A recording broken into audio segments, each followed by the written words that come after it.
Comunicate con Sensaciones. Envíanos tu WhatsApp al 343-531-0445.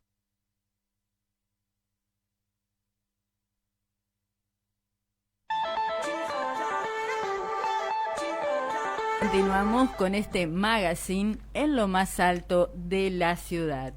Y ahora sí estamos con la persona, el doctor que estaba invitado en piso, José Simón, especializado en otorrinolaringología. Buenas noches, doctor, ¿cómo le va a usted? Buenas noches, un gusto estar acá. Sí, bueno, nos gustaría, si gusta usted, contarnos un poquito a los oyentes sobre, bueno, este nuevo fresquito que se viene, ¿no? Este tiempo donde de repente las enfermedades, ya sea de los oídos, de nariz, nasales, se complica. Sí, de acuerdo a la época del año hay mayor prevalencia entre un área y otra dentro de mi especialidad. El área mía comprende enfermedades de oído, enfermedades de nariz, enfermedades de laringe, enfermedades de la boca propiamente y hasta todo lo que es cuadros respiratorios también. Ese es el área mía que comprende. En invierno, por las diferencias de temperatura, o sea, estamos hablando de cuando empieza cada vez a hacer más frío, aparecen fundamentalmente las enfermedades respiratorias. Hay que tener en cuenta que cada aparato del cuerpo maneja más o menos las mismas bacterias, como para tener en cuenta la misma patología. Entonces, por eso cuando aparece un resfrío y el resfrío dura, ese resfrío puede producir una otitis, ese resfrío puede producir una sinusitis, ese moco se traga, produce angina, ese moco va más abajo y produce bronquitis. O sea, se relaciona todo en la especialidad. Entonces, habría que fundamentalmente distinguir entre lo que es la congestión y el resfrío propiamente dicho. La congestión es un estado por el cual la nariz se tapa. Y se puede tapar por diversas causas, por alergia o por diferencias de la temperatura. Ejemplo, en el frío congestiona, en cambio el calor descongestiona. Es muy importante cuando haya moco, un remedio natural que le indico a todo, sea moco nasal o de la parte de bronquio o laringe, que se hagan baos, los famosos baos que decían las abuelas. Hay dos productos que se le pueden poner en el agua, que son totalmente naturales y que aflojan el moco, descongestionan, fluidifican secreciones, destapan la nariz. Las hojas de eucalipto redondo medicinal, plateado, lobulus se llama, o la cebolla, que está en todas las casas. La cebolla, cuarta cebolla o las hojas de eucalipto. Esa misma agua que se hierve y que se debe respirar y largar por la nariz, es decir, con la boca cerrada, sirve para hacerlo 2 o 3 veces en el mismo día. No es que hay que cambiarla, el otro día recién se cambia. ¿Con la misma preparación se puede repetir? Con la misma preparación se puede repetir 2 o 3 veces por día. Qué importante. Siguiendo con la parte que estamos hablando con nariz.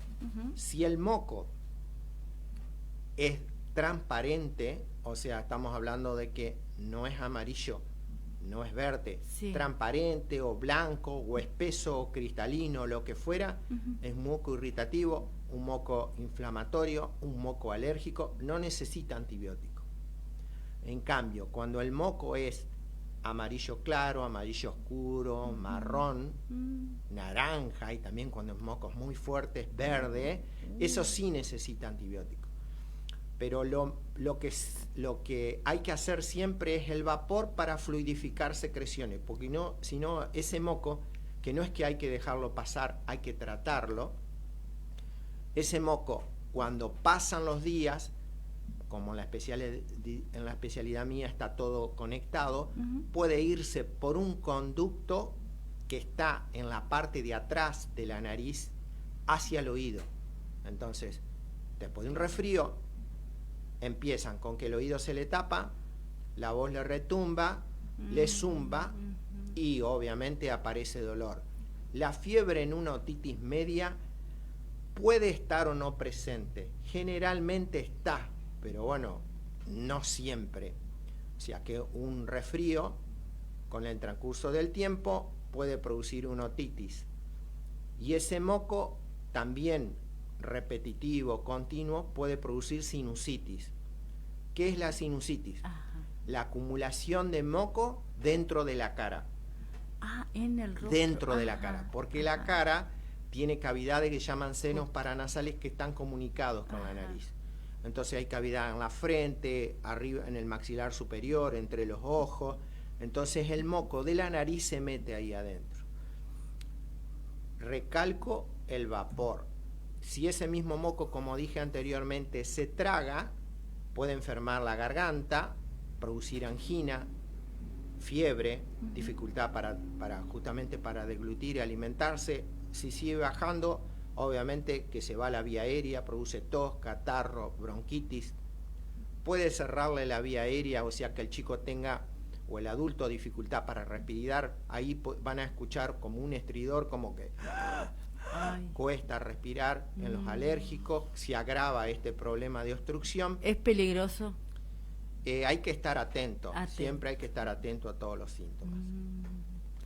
Qué importante, doctor. Entonces, el primer paso, que tal vez hacerlo sin tener ningún tipo de síntomas. De repente poner a hervir en una ollita, dijo usted, ya sea cebolla, cuarta cebolla, o eucalipto, pero sería hoja redonda. Hoja redonda, porque el eucalipto tiene dos hojas, la larguita, que es el que hacen los nidos los loros, que le digo yo, porque es el eucalipto alto, grande, allá arriba, y el hojitas redonda, que es un eucalipto más, obviamente, petizo, ancho, frondoso, que general tiene el tronco color marrón oscuro, muy linda corteza visualmente, y tiene la particularidad de que generalmente las personas que están en el campo, que tienen galpones de pollo, lo plantan, porque ese eucalipto repele los insectos, moscas, cucarachas y justamente lo que es rata, a tal punto que en ese árbol de eucalipto no duermen los pájaros, no hacen nido los pájaros. Claro, no. Por eso le llaman medicinal. Increíble, ¿no? Teniendo esa posibilidad de extraerlo con mucho más facilidad si uno tiene que ir a comprarlo a otro lado, ¿no? La verdad que eso sería como primer paso. Cuando uno ya tiene los síntomas, doctor, por ejemplo, como me ha tocado a mí hace poco con respecto al oído, ¿la picazón también interviene en esto o no? Cuando está hablando de infección, la picazón se limita solamente a un tipo de patología, que son los hongos. Sí. O sea, como para diferenciar los distintos tipos de otitis. Exacto. Y de acuerdo a los colores inclusive. Hay otitis bacterianas, otitis virales, otitis micótica, y hay otitis con parásitos, con miasis también. En el caso del hongo, hay dos hongos que afectan al oído, que es la cándida y el aspergillus. ¿Cuál es la diferencia entre una otitis bacteriana y micótica? Es muy simple. La otitis bacteriana, el color es amarillo, es verde, le sale como un suerito y duele muchísimo. Generalmente o no puede levantar fiebre. La otitis micótica no duele, generalmente pica, excepto que tenga una flor de micosis hace un par de días, 3 días y no haya consultado. Entonces, el hongo pica. El color del hongo es blanco o es negrito. Esas son las diferencias. Y siempre cuando uno habla de otitis, me estoy refiriendo a otitis media, porque viene por los resfríos. En cambio, la otitis externa no es de esta época, es del agua de las piletas. Del agua. O eso es otitis externa. Con respecto a la otomicosis, que es bastante común, hay que tener ciertas cosas en claro que hay que subrayar. Los hongos no son accidentales, no tiene mala suerte uno cuando tiene una micosis. Siempre hay algo que lo provocó. externo, por supuesto. Claro, pero Ajá. no tiene mala suerte una persona que hizo hongo. O sea, Ah. no es como, me resfrío, puedo hacer una otitis. A ver, Claro. el hongo no. El que hizo un hongo tiene antecedentes de humedad. A veces la gente ha comprado gotas y se coloca gotas en el oído. Generó humedad, entonces cualquiera sabe que en una pared húmeda sale hongo. Y el conducto es como un pasillo, un zaguán, no tiene ventilación. Es oscuro, uno lo ve porque lo alumbra, pero es oscuro, no es como la piel, no entra el sol en el conducto. Claro. Es estrecho, no tiene ventilación, es decir, no es un espacio que el aire entra, choca contra la membrana, pero no tiene ventilación cruzada. Entonces, cuando se ponen gotas en el oído generan humedad. Pues la gente compra gotas porque le duele, porque le pica y usa. Otras veces se han hecho un lavaje de oído que no se aconseja porque, bueno, justamente estoy hablando de que genera humedad, puede lastimar el oído y se puede infectar. Otras veces, como estamos hablando del agua, han estado en las piletas con humedad y por eso terminan con el oído. Y otras veces es el abuso del cotonete. Porque la cándida, como las otras bacterias, están en todos los lugares, no necesitamos ir a un lugar sucio. En todos los lugares hay cándida, estrepto, estáfilo, pranamela, en todos los lugares. Entonces, si el paciente usa cotonete, se saca la cera, que la cera protege, humedece, humecta el oído, saca esa grasitud y ahí se puede meter la cándida o una bacteria.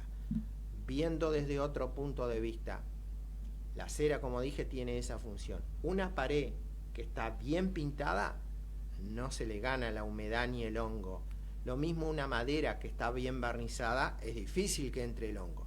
Pero cuando la gente abusa del cotonete, saca la grasitud, pequeña lastimadura, se metió la bacteria, el hongo, lo que fuera. Qué increíble.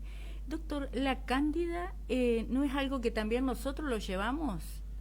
Repito, las bacterias están en todos los lugares.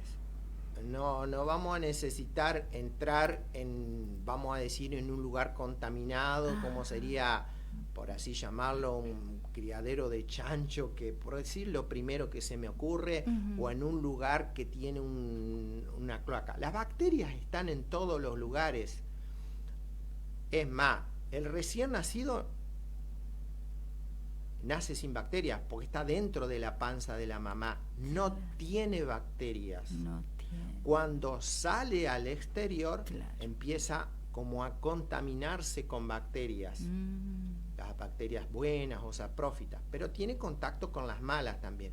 Entonces, recién nacido, nace, le hacen un cultivo en la boca, recién nacido, no tiene bacterias en la boca, si no ha tenido contacto con nada. Las primeras bacterias que tiene en la boca y en la piel son por el contacto de la madre. De la madre. Está tomando la teta, y ahí donde hacen los primeros, y ahí aparece la primera colonización de piel y todo lo que es el aparato digestivo. Pero repito, las bacterias están en todo. Nosotros vivimos en un mundo de bacterias, virus y hongos. O sea, no quiero ponerme a hablar mucho del tema porque, bueno, no es el caso, pero no sé si primero estuvieron la bacteria y después nosotros. Pero algunos dicen que comenzó la vida en el agua. Pero lo que sí, las bacterias tienen millones de años antes que los seres humanos. Entonces, están. Entonces, en un organismo susceptible, una persona susceptible, o bien cuando han hecho algo que no se ha tratado, estamos hablando de un resfrío, cuando lo han dejado que continúe, o han hecho instrumentaciones con hisopo, lavaje, pueden meterse todo tipo de gérmenes. Doctor, cuando estos síntomas aparecen en bebés que no pueden hablar, que no pueden manifestarlo a su mamá, a sus seres queridos, ¿cómo se procede? Bueno, una madre conoce a su hijo. Sí. Entonces, hay, como está haciendo la pregunta, hay niños muy chiquitos que tienen meses, días, que pueden llegar a tener una otitis. Pero la madre que conoce a su hijo, que ya tiene días, tiene semanas, tiene meses, sabe cómo se comporta el chiquito. Conducta, entonces, Cuando tienen otitis, lo primero que se altera es la forma de ser el chico. El chico se pone irritable, se pone inquieto y se pone lloroso. Él no puede comunicar qué es lo que le está pasando, porque repito, tiene menos de un año, tiene meses, no puede hablar, pero la irritabilidad, el trastorno del sueño, quiere decir que no está durmiendo bien toda la noche, se despierta todas las veces, varias veces, está chinchudo, hablando con palabras rápidas, y está un poco resfriado, es un síntoma como para que la madre esté atenta de que puede estar haciendo una otitis. Obviamente que después puede presentar fiebre o le puedes producir secreción el oído, pero los cambios de humor están primero a otra sintomatología en un chico, porque no es como un nene de 5 años que dice me duele el oído. Claro. El alerta entonces nace desde el conocimiento de la mamá. Y la obstrucción nasal en el neonato es muy significativa. O sea, la obstrucción nasal a veces en general, vamos a hablar, medio como que no se le da mucha importancia, pero cuando uno no puede respirar, realmente se desespera. Claro. Porque no le entra el aire. Sí. Entonces yo siempre digo que a veces las molestias son mayores que los dolores. Porque, por ejemplo, tenemos un dolor de cabeza, tomamos un analgésico, no calma, nos ponemos una inyección. Algo de mejoría va a tener. Pero cuando hay una molestia, no se calma con nada. Entonces la obstrucción nasal en el chico lloran continuamente porque se congestiona y no puede respirar por la nariz. El chico no sabe respirar por la boca. El recién nacido debe respirar por su nariz. Cuando se le tapa, llora. Claro. Y lo mismo el adulto, cuando se le tapa la nariz no pueden dormir a la noche y bueno, entran a ponerse a veces gotas nasales que se compran en la farmacia o usar aerosoles nasales con corticoides. Yo obviamente no los recomiendo porque en el caso de las gotas nasales tienen más perjuicios que beneficios. Las gotas nasales son mágicas. Claro. Son mágicas porque tienen efedrina, pseudoefedrina, a veces de dexametasona, estamos hablando de corticoides, neomicina, antibiótico. Pero claro, al ponerse las gotas nasales, la nariz se destapa espectacularmente. Pero cuando el paciente nota que eso le ayuda, no se pone una vez, se pone más de 2 veces, 3 veces, no se pone 3 días, se pone meses. Entonces es muy difícil dejar las gotas nasales. Ahí para dejar las gotas nasales, lo que yo siempre digo, se deja, por ejemplo, en un mes haciendo diluciones con solución fisiológica, porque si no, no se pueden dejar. Las gotas nasales son muy adictivas. A tal punto que, voy a dar un ejemplo, frío, llueve, invierno, fumador, estamos hablando de la adicción, fumador, se despierta a la madrugada con ganas de fumar, estamos hablando de un gran fumador, no se va a levantar para ir a comprar cigarrillo, sigue durmiendo.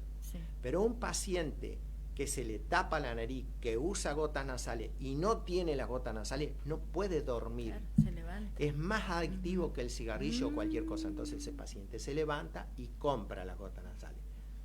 Las gotas nasales aumentan la presión ocular. En un paciente que tenga glaucoma puede desencadenar justamente un desprendimiento de retina. Lo mismo que los corticoides nasales. Y con respecto a los corticoides nasales, que esto me voy a playar un poquitito. Sí, cómo no. Son dentro de los pocos medicamentos que se aplican, pero no están para pediatría. Por ejemplo, imaginemos, un chico tiene una infección de garganta, pesa tantos kilos. A nadie se le ocurriría que le va a dar un comprimido de 1 gramo, por ejemplo, de amoxicilina que toma la gente. Mismo paciente, le duele la garganta. A nadie se le ocurriría que le va a dar un comprimido de ibuprofeno de 400 o 600 miligramos cuando ese chico tiene 10 kilos. Estoy hablando de ejemplo. Exacto. ¿Por qué? Porque la mayoría de los medicamentos van por peso. Pero en cambio, los corticoides nasales no hay para pediatría. Y la mayoría dice no aplicar a niños menores de 3 años. Hay muchos corticoides nasales, fluticasona, budesonide. Yo como veo chicos y me dedico generalmente a atender chicos, esto lo tengo que mencionar.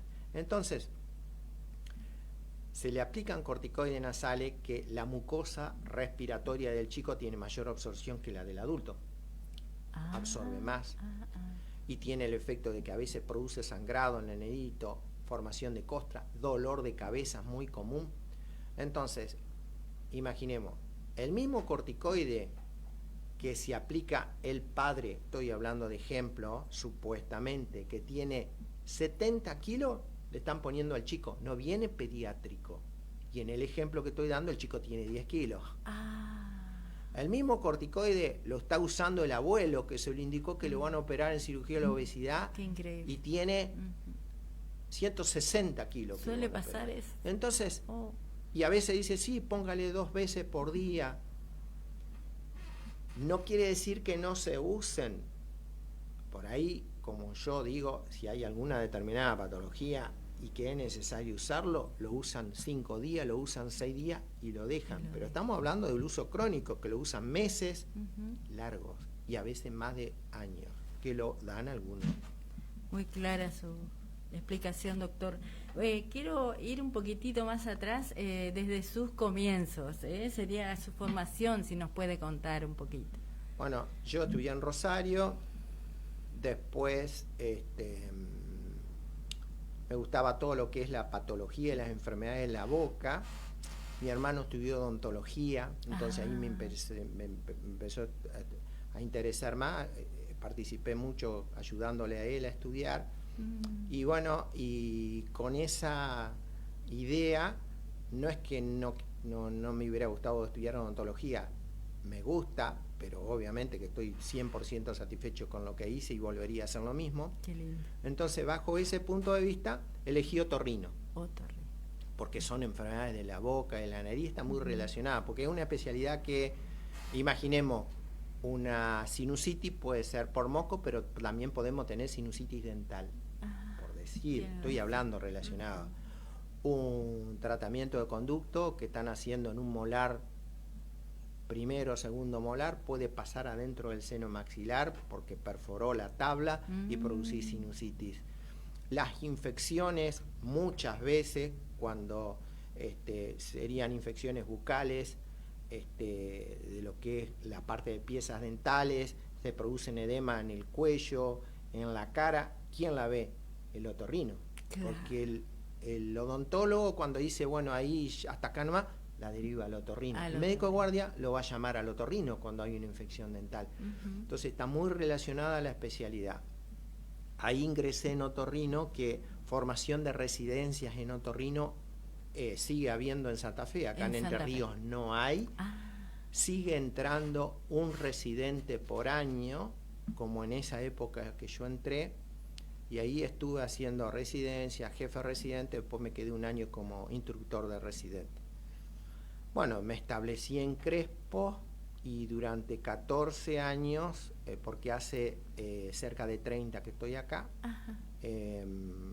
bueno, estuve en contacto con la Universidad Adventista, que me ubicaron, y ahí fui el profesor titular de la cátedra de otorrino, es decir, el médico en formación le dan clases distintos especialistas, o sea, la parte de cardiología la da un cardiólogo, la parte de, vamos a decir, de traumatología la dan traumatólogos, la parte de pediatría la dan pediatra, y bueno, yo estuve a cargo de lo que es la cátedra de otorrino durante 14 años, 13 años. Doctor, es un honor su presencia aquí, estamos pero muy agradecidos porque fue muy claro, y si usted gusta, lo esperamos en adelante para continuar, porque es algo muy importante todo esto. Máxime se ayuda a prevenir, ¿no es cierto? Sí, a mí me gusta explicar, me gusta hablar, y mi especialidad tiene mucho de prevención y de jerarquización de ciertas cosas. Y es una especialidad que tiene muchísimas consultas en lo que es la práctica diaria, inclusive en lo que es la guardia. El que no tiene una otitis, tiene una sinusitis, tiene un traumatismo en nariz, tiene un sangrado, tiene un cuerpo extraño en oído, en laringe, en faringe. Es muy amplia y se ve... ¿Los sangrados nasales? Bueno, los sangrados nasales, como para hacerla muy simple, Hay sangrados nasales anteriores, que son más comúnmente en el chico, porque tienen una vascularidad mayor que el adulto y porque el chico se anda metiendo los dedos y no se suena los mocos y hace una vasculitis, que son muy simples de resolver y andan muy bien con pomada.